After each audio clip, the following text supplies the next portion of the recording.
Assalamualaikum warahmatullahi taala wabarakatuh, rakan-rakan media sosial di dataran kemerdekaan Shah Alam. Pagi ini saya ingin berkongsi pasal bagaimana kita sebagai manusia berfikir. Sudah tentulah kita berfikir menggunakan otak kita. Ironisnya kita mempunyai otak yang sama tetapi bertindak berbeza, sebab sudah tentulah berfikir berbeza. Otak yang sama, berfikir berbeza.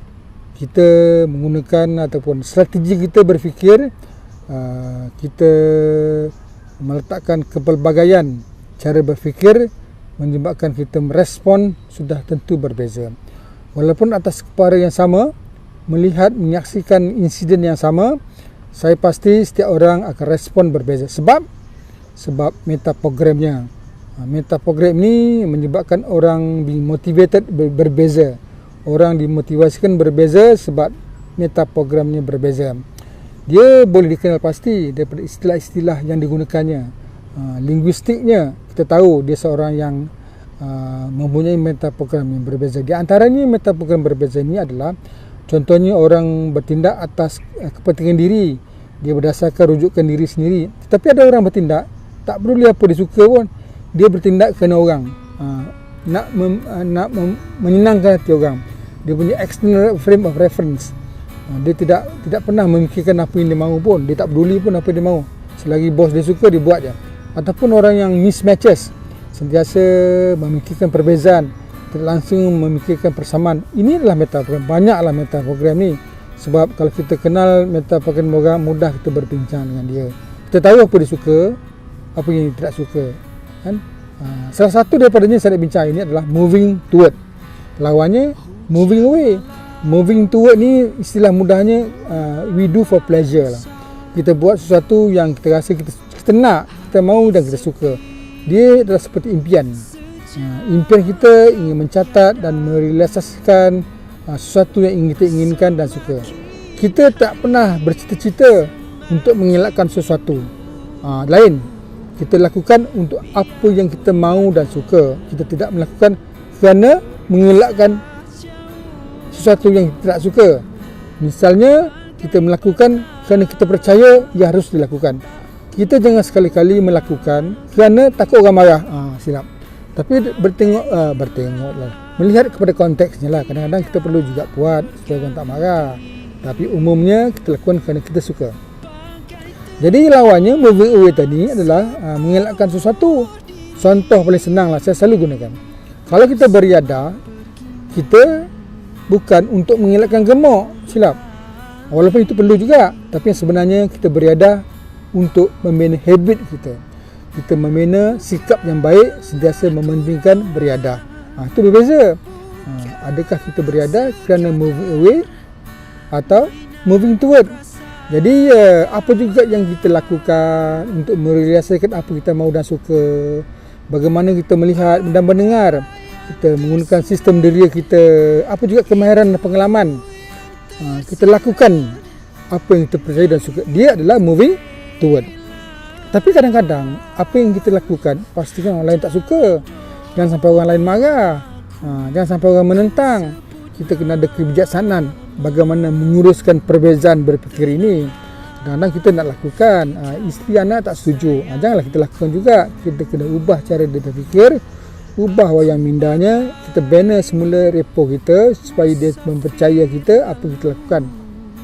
Saudara-saudari yang saya raihkan, tapi lebih idealnya kalau kita melakukan bukan saja kita suka, tetapi kita berjaya menyebabkan orang lain suka. Kita lakukan kerana diri dan orang lain seramai mungkin yang boleh. Kita lakukan kerana kita suka, anak-anak isteri suka, keluarga suka, rakan-rakan pejabat suka, masyarakat suka.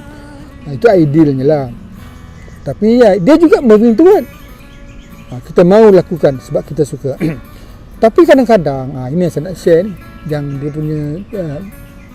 punya critical point dia. Kita lakukan kadang-kadang sebab orang lain suka. Kita tak suka ataupun kita tidak peduli pun, tak ada kepentingan. Memang biasa kita lakukan. Kita lakukan kerana anak-anak, kerana kawan-kawan. Yang paling penting kita lakukan bos suruh. Bos kita tak suka tapi bos suka, buat jugalah. kita tak ada kepentingan pun.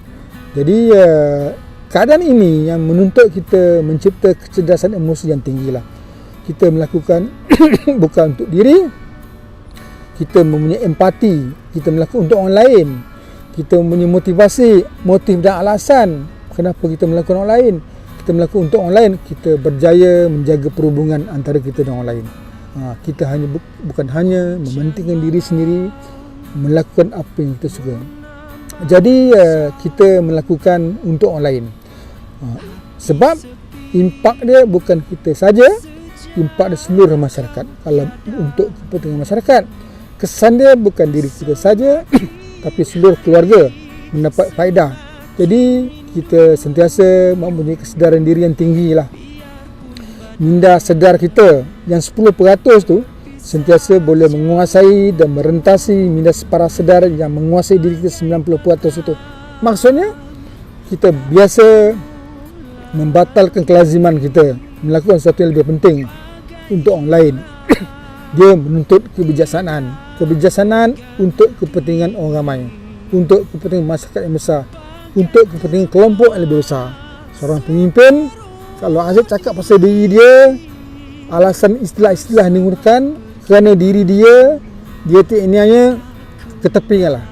Tapi kalau pemimpin memikirkan masa depan rakyatnya, bangsanya, ini patut ditonjolkan.